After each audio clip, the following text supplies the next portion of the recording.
नमस्कार। कैसे हैं आप सब? सबसे पहले सभी को शुभ नववर्ष, नववर्ष की हार्दिक शुभकामनाएं। मुझे पता है कि साल के 3-4 दिन बीत चुके हैं।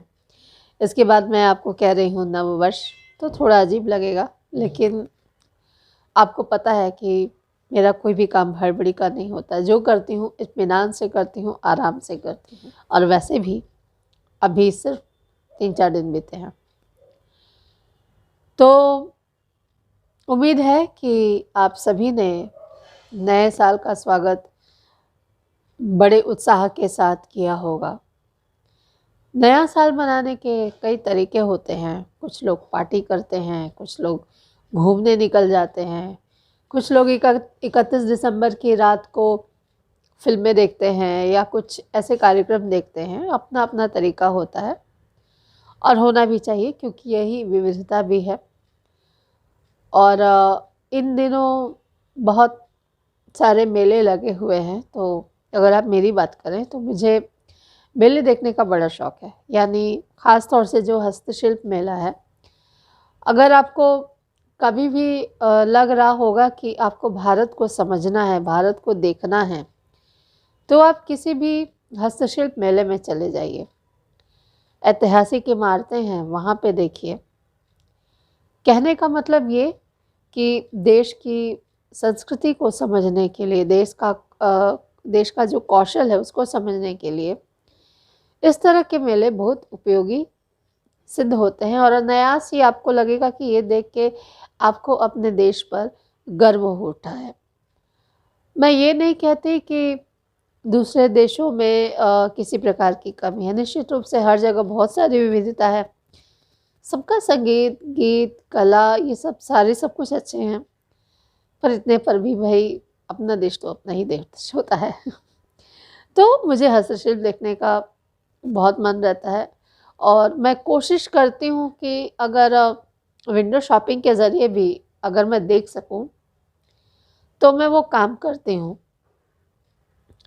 और ये साल भी मैं यही करने निकल गई। कुछ नहीं रहता हुआ तो मैं आसपास के बाज़ारों में निकल जाती हूँ। मुझे अच्छा लगता है देखना।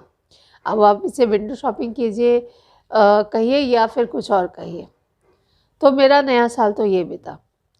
और नए साल का जब हम स्वागत कर रहे थे, तो जैसा आपको सबको पता है कि 31 दिसंबर की रात को कितना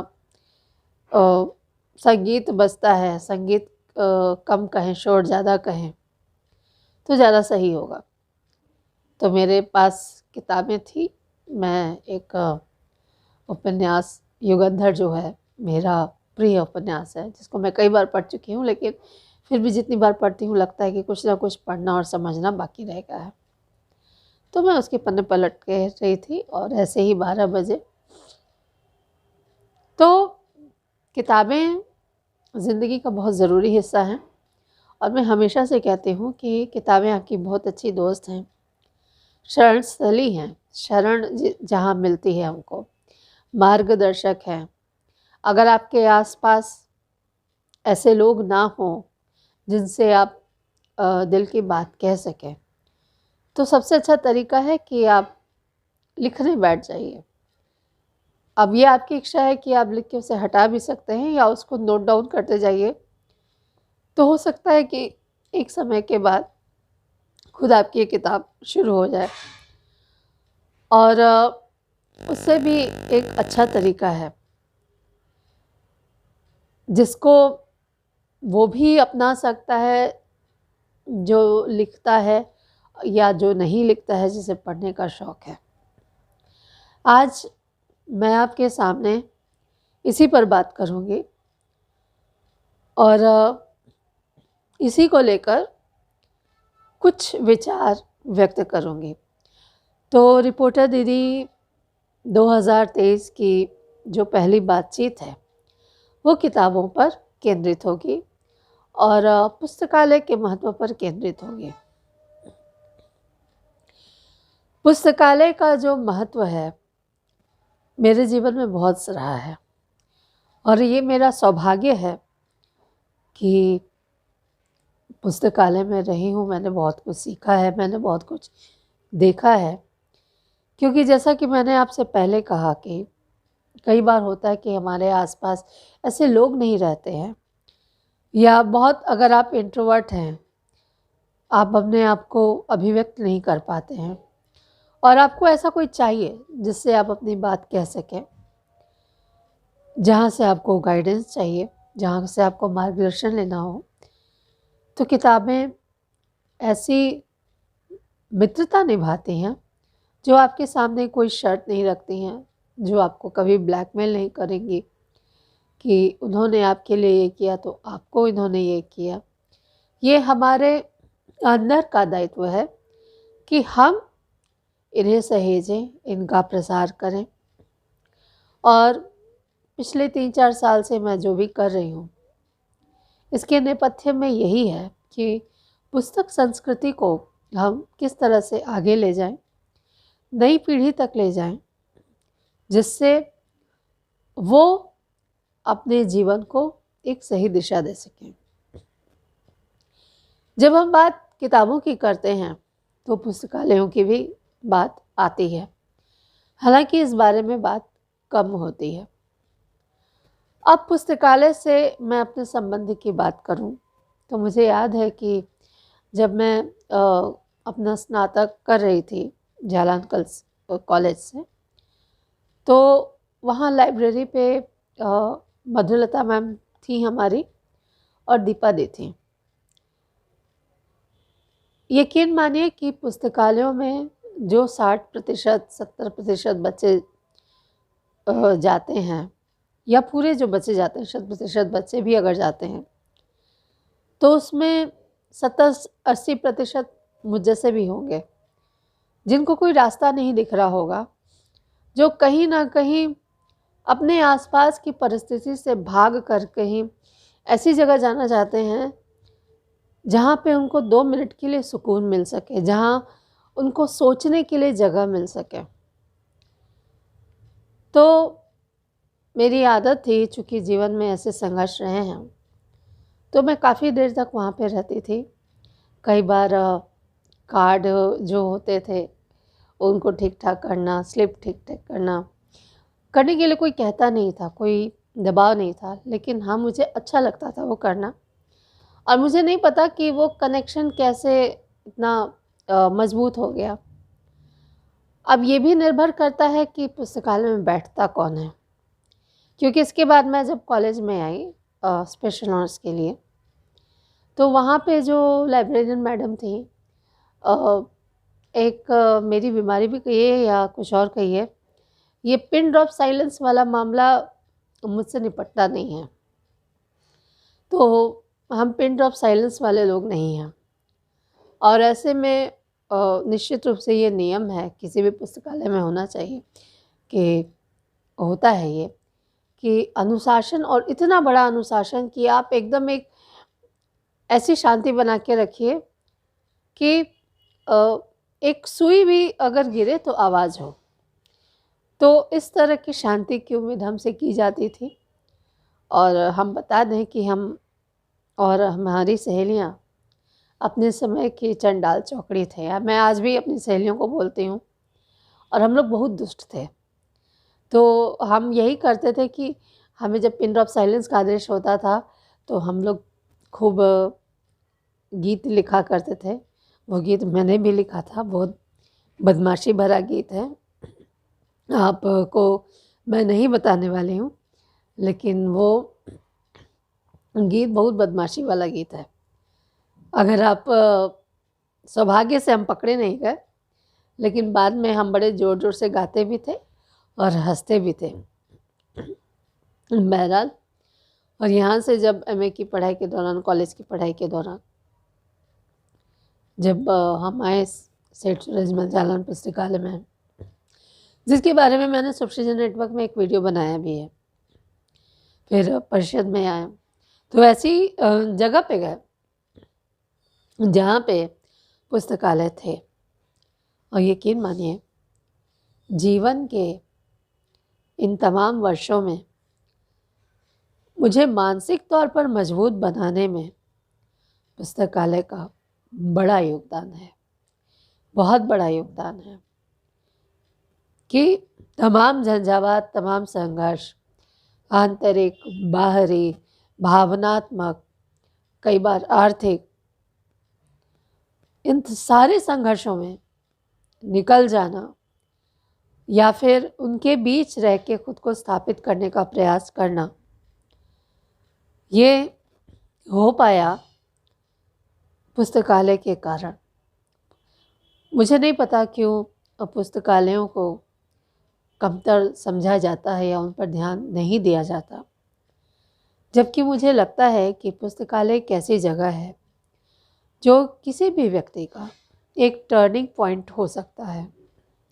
उसके सीखने की प्रक्रिया, उसके सिखाने की प्रक्रिया, उसके संपर्क की प्रक्रिया मजबूत होती है। हरिवंश राय बच्चन जी कहते थे कि मेल कराती मधुशाला। पहली बात तो मुझे लगता है कि मधुशाला किसी का मेल नहीं कराती, बल्कि अलगाव अवश्य करवा देती है।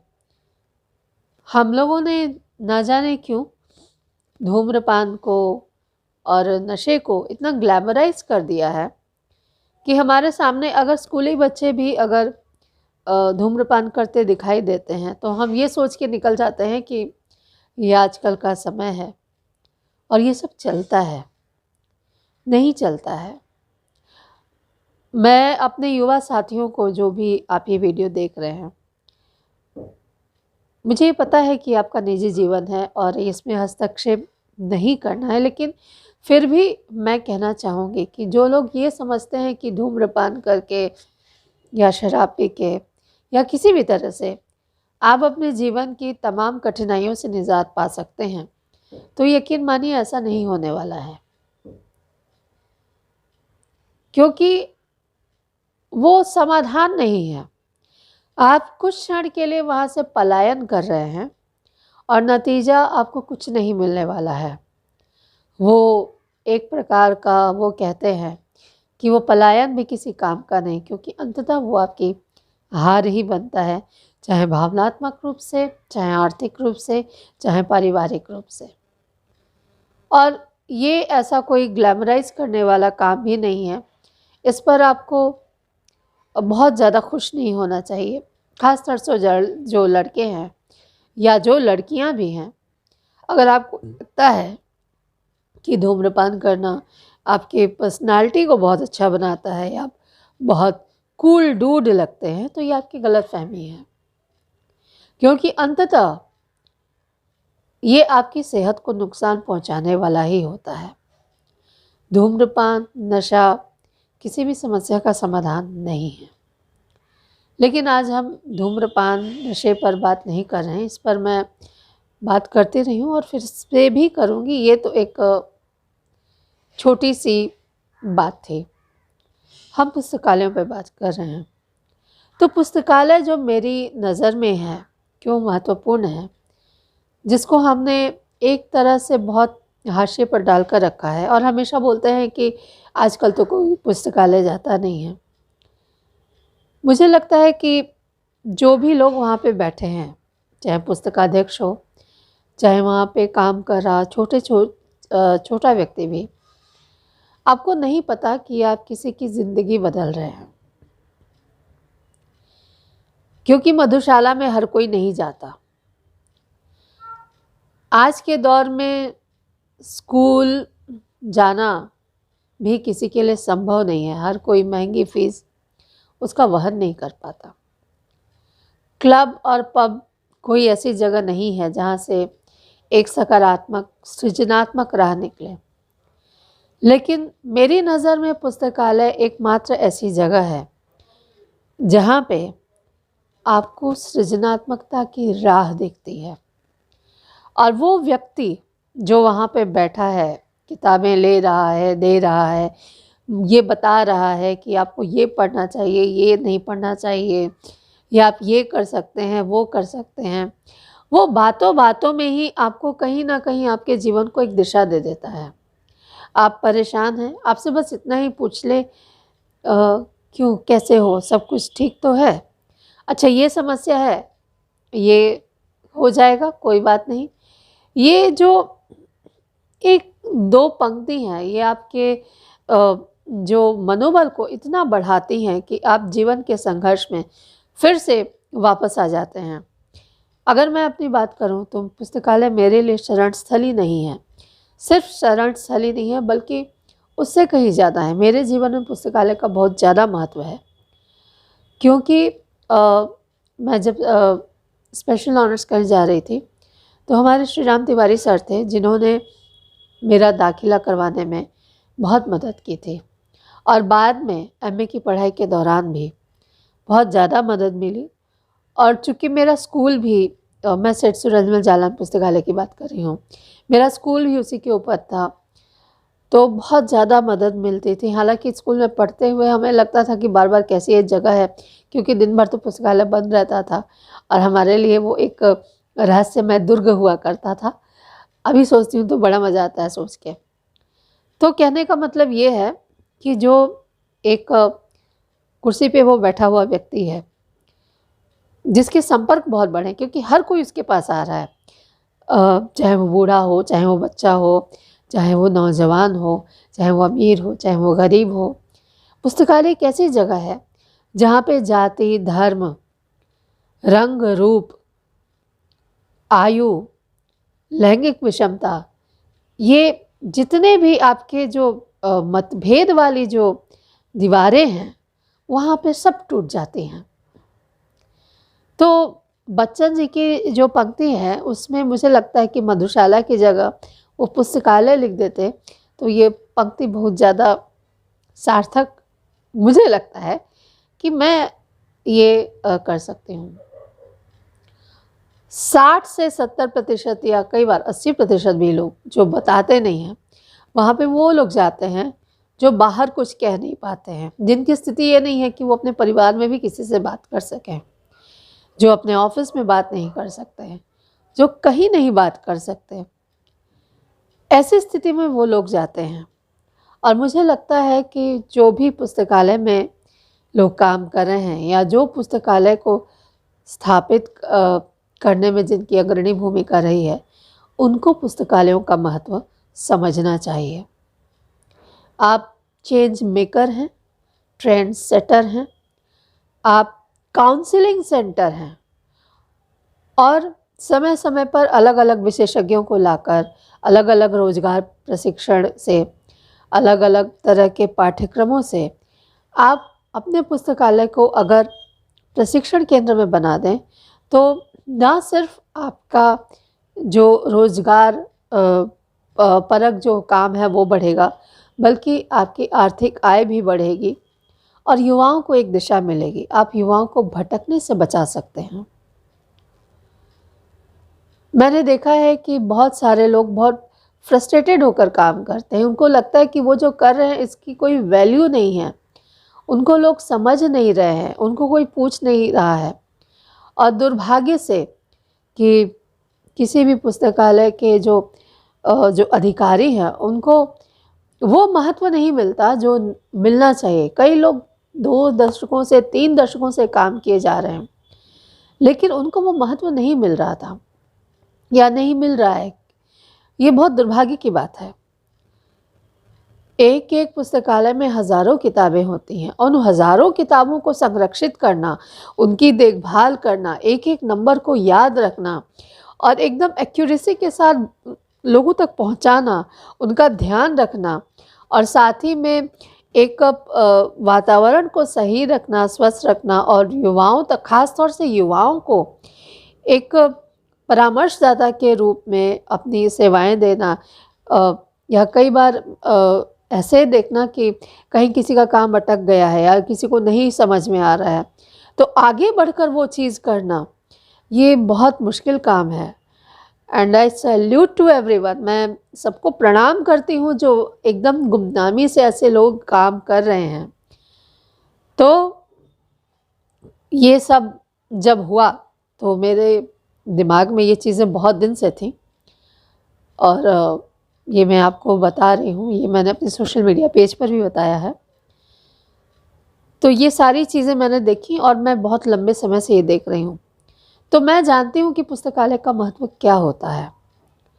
और यकीन मानिए, हर स्कूल में, हर कॉलेज में, हर प्रशिक्षण केंद्र में अगर एक अच्छा पुस्तकालय हो और उसे संभालने के लिए एक अच्छा व्यक्ति हो और उसे प्रशिक्षण केंद्र के रूप में बदला जाए, तो आप कल्पना नहीं कर सकते हैं कि रोजगार के कितने मौके बढ़ेंगे, बच्चों को कितनी सही दिशा मिलेगी, बच्चों को कितना सही रास्ता मिलेगा। आप किस तरह से उनके आत्मविश्वास को, अपनी भाषा के प्रति उनके प्रेम को बढ़ाने में अपना योगदान दे सकते हैं। तो शुभजिता को 7 साल हो रहे हैं जनवरी में, और अब मैं बताओ रिपोर्टर दीदी बोल रही हूँ, मुझे भी 3-4 साल हो जाएंगे। तो ये मेरे दिमाग में था कि कुछ करना है। और चूँकि मैं जिस स्कूल से हूँ, सेठ सूरजमल जालान बालिका विद्यालय, जहाँ से मैंने पढ़ी है, जहाँ से पुस्तकालय का महत्व मेरी समझ में आया और जहाँ से जुड़कर मैंने इन चीज़ों को करीब से देखा है, क्योंकि आप किताबें नहीं भी पढ़ते हैं, आप अखबार पढ़ने भी जाते हैं, तो भी आपको कुछ सीखने को ही मिलता है। ये एक बहुत बड़ी विशेषता है। आप किसी पब में जाएंगे, किसी डांस बार में जाएंगे या कहीं पीने पिलाने चले जाएंगे, वो एक पलायन है, वो समस्या का स्थायी समाधान नहीं है। लेकिन जब आप पुस्तकालय में जाते हैं तो जीवन को एक दिशा मिलती है, और सौभाग्य है मेरा कि मुझे वो दिशा मिली है और मैं आप लोगों के सामने हूँ। तो कहने का आशय ये कि जब शुभजिता सृजन प्रहरी की शुरुआत हो रही थी तो मेरे दिमाग में था कि ऐसा क्या किया जाए। मेरी नज़र में पुस्तकालय सृजन के प्रहरी हैं, और जो व्यक्ति इन्हें संचालित कर रहा है, जिन लोगों ने इसे स्थापित किया है, जितने भी बड़े पुस्तकालय हैं या छोटे पुस्तकालय हैं या अपने घर की आपकी एक छोटी सी लाइब्रेरी भी, अगर आप कहीं नहीं जाते हैं तो किताबों के पीछे जाइए। आप यकीन मानिए, आपको बहुत शांति मिलेगी। कुछ ना कुछ लिखते रहिए, कुछ ना कुछ करते रहिए। लिखते नहीं हैं तो पेंटिंग कीजिए, पेंटिंग नहीं करते हैं तो गाना गाइए, गाना नहीं गाते, कुछ भी कीजिए मगर कीजिए। तो ये हमारे दिमाग में था कि इसके महत्व को सबके सामने लाने के लिए एक प्रयास ही आप कह सकते हैं, क्योंकि हमारी स्थिति वो नहीं है कि हम अपने से बड़ों को वो सम्मान दे सके। शायद ईश्वर की यही इच्छा है।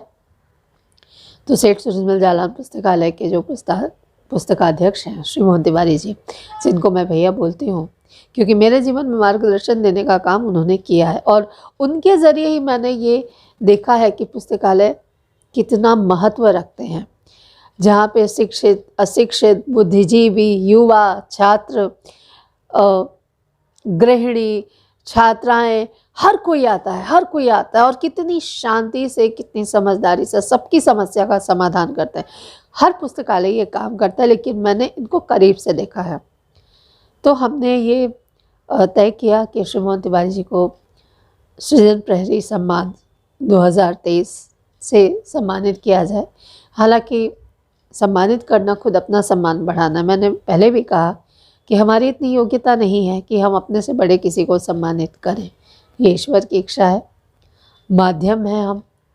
और मैं फिर से आपको कहती हूँ कि पढ़ा कीजिए। पढ़ने में ही मुक्ति है, क्योंकि पढ़ना आपको लड़ना ही नहीं सिखाता है, पढ़ना आपको रचना भी सिखाता है, पढ़ना आपको आगे बढ़ना भी सिखाता है। तो नए साल पे यही मेरा संदेश है कि पढ़िए। और जितने भी पुस्तकालय के लोग हैं, सरकारें हैं, निजी हैं, संगठन हैं, आप ये जो बार बार सोचते हैं कि क्या होगा, किस तरह से, मैं ये एक चीज़ जानती हूँ कि संस्था कोई भी हो, अगर आप कुछ सृजनात्मक करना चाहते हैं और चाहते हैं कि चीज़ों को सही तरीके से ले जाएं, तो उसके लिए ज़रूरी है कि आप अनुदान पे निर्भर रहना बंद करें और अपनी आय के साधन बढ़ाइए। अपनी आय के साधन बढ़ाने का एक ज़बरदस्त तरीका ये है कि सुबह शाम पुस्तकालय खुलते हैं, दिन में आप उसे प्रशिक्षण केंद्र की तरह इस्तेमाल कीजिए। किसी दिन शॉर्ट हैंड सिखाइए, किसी दिन अनुवाद सिखाइए, किसी दिन हिंदी सिखाइए, किसी दिन कुछ भी सिखाइए। साल के सप्ताह के जो 6-7 दिन हैं, आप उसे उस उपयोग में लाइए और इस तरह से ना सिर्फ आप दूसरों का भला करेंगे, अपनी आय बढ़ाएंगे, बल्कि समाज, देश और हर एक बच्चे की प्रगति में, उसके जीवन में एक मील के पत्थर का काम करेंगे। पुस्तकों को डिजिटल रूप में लाने की ज़रूरत है, ऑनलाइन पुस्तकालय की ज़रूरत है। इतना काम है करने को। मुझे तो लगता है कि लोग रोज़गार की बातें करते हैं, पुस्तकालय और लाइब्रेरी साइंस को ही अगर हम विकसित करें तो इतना रोज़गार है। मैं पूछी क्या ज़रूरत है कि हर कोई प्रोफेसर बनेगा, टीचर बनेगा, क्या ज़रूरत है? हमारे लेखक जब आप बनेंगे, इतना कुछ है लिखने को हर एक क्षेत्र में, हमारे इतिहास में, हमारे भूगोल में, हमारे जीव विज्ञान में, एक एक विषय में असंख्य असंख्य तरीके हैं, अनेक अनेक मार्ग हैं, और हर जगह एक लाइब्रेरी तो होनी ही चाहिए। मेरा भी एक सपना है। अभी तो मेरे पास छोटी सी लाइब्रेरी है, जितनी किताबें मैं नहीं मिली, लेकिन मेरा बहुत मन है कि मैं अपना एक पुस्तकालय हो, एक प्रशिक्षण केंद्र हो। ये बहुत सारे सपने हैं और ईश्वर ने चाहा तो ये पूरे भी होंगे। लेकिन फ़िलहाल यही कि जो हम लोग कर सकते हैं कि पुस्तकालय और पुस्तकों के रक्षक, पुस्तक संरक्षक, पुस्तकाध्यक्ष और हर एक छोटी से छोटी जो भी लोग इन हज़ारों लाखों किताबों को संभाल रहे हैं, सहेज रहे हैं, उनके जो योगदान को नमन करते हुए एक छोटी सी कोशिश हमारी ओर से है। आप पुस्तकालयों के बारे में क्या सोचते हैं और किस तरह से पुस्तकालयों को हम आज के समाज से जोड़कर आगे ले जा सकते हैं? अपनी राय हमें ज़रूर बताइए। हो सकता है कि भविष्य में इसको लेकर मैं कोई आयोजन कर सकूं, लेकिन फ़िलहाल हम आपकी राय जानना चाहते हैं। तो एक बार आप सभी को नववर्ष की हार्दिक शुभकामनाएं। पढ़िए, क्योंकि पढ़ने में ही मुक्ति है, पढ़ने में ही सृष्टि है। जो पढ़ता है वो सिर्फ लड़ता नहीं है, जो पढ़ता है वो रचता है और रच कर सब कुछ पलट देता है। नमस्कार।